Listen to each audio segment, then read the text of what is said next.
Did the Prophet Muhammad order a massacre of innocents? Or was the Banu Qurayza judgment a wartime ruling rooted in treaty law and the tribe's own scripture? Today, we'll go through the full record to understand what really happened.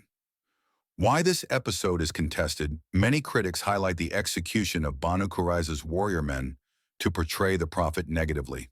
However, a closer reading of early sources tells a different story, one of repeated treaty breaches during an existential siege, and a judgment delivered by Sa'd ibn Mu'adh based on the Torah, not a personal decree by the Prophet.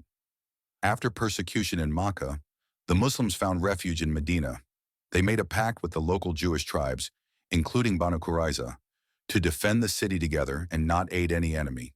When Abu Sufyan, aided by the expelled Jewish tribe Banu Nadir, gathered an army of about 10,000 men, the Muslims, numbering only about 3,000, defended the city by digging a trench on the advice of Salman al-Farisi.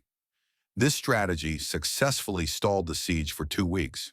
During this time, reports confirmed that Banu Qurayza secretly negotiated with the enemy coalition to betray the Prophet and attack from within.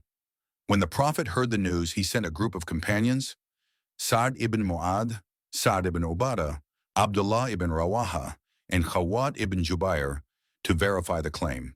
They found that Banu Qurayza had indeed broken the agreement and declared hostility. The delegation returned carefully, using coded language to avoid public panic. The Prophet said, "Rejoice, O Muslims," meaning that Allah had exposed the treachery and the situation could now be handled. At this point, the Muslims were heavily outnumbered and surrounded. Nu'aym ibn Mas'ud, a new Muslim whose conversion was not yet known to the enemy, offered to help. The Prophet instructed him to create distrust among the allied forces.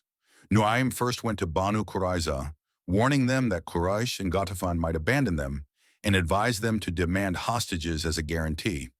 Then he went to Quraysh and Ghatafan and warned them not to send any hostages, claiming Banu Qurayza planned to betray them to Muhammad. This caused mutual suspicion between the allies. Soon a cold and violent wind struck the enemy camp. Conditions became unbearable, and Abu Sufyan ordered his troops to withdraw. The siege ended without a single battle. This was not the first time Banu Qurayza had broken their promises. Previously, they had sided with Banu Nadir in acts of betrayal, but the Prophet forgave them. Soon after, they repeated the same behavior, providing weapons to the Quraysh, shooting arrows at Muslims during the trench battle, and even planning night raids against Medina. These were repeated acts of treachery that threatened the safety of the entire Muslim community. Instead of reconciliation, Banu Qurayza insulted the Prophet and fortified themselves for battle. The Prophet besieged them for about 3 weeks until they surrendered. They requested Sa'd ibn Mu'adh, a former ally of theirs, to act as the judge. Sa'd gave his judgment according to the Torah, specifically Deuteronomy 20:10-14, which states that in the case of wartime treachery, the warrior men should be executed and the others enslaved or released. The Prophet approved the decision, saying, "You have judged according to the judgment of Allah," confirming that the ruling was fair and in accordance with divine law.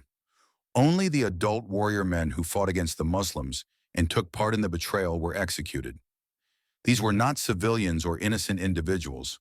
They were those directly involved in the fighting and in breaking the treaty. As for the women and children of Banu Qurayza, they were not harmed or executed. They were taken as captives, which was the standard wartime practice of that era. Under Islamic law, they were placed under protection. They could not be killed, abused, or treated harshly. The Prophet Muhammad himself forbade the killing of women and children, as recorded in Sahih Muslim, where he said, "Do not kill women or children." Historical sources like Ibn Ishaq and Ibn Kathir mention that many of these women and children were later freed, ransomed, or accepted Islam, securing their full protection. None were executed, and their treatment reflected the Prophet's mercy and the ethical standards of warfare in Islam.